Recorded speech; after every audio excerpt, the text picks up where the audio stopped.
Hello guys, welcome back to the channel. In this tutorial, I'll be showing you how you can disable location setting on Android phone.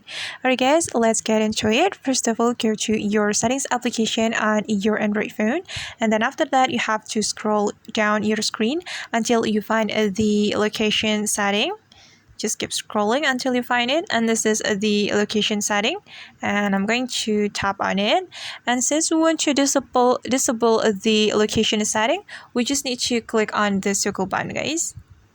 Okay, and then after that the location setting will be turned off. And actually there is a quick way to turn off the location setting. You just need to go to the notification panel and then just swipe down, and you can simply click on this toggle button, this location button, to disable the location setting. Alright guys, and that's how we can turn off the location setting on Android phone. I hope this tutorial will be helpful for you. Thank you so much for watching, and if you find this tutorial is useful, don't forget to hit the like button, leave your comments, and also subscribe to this channel. See you on the next video.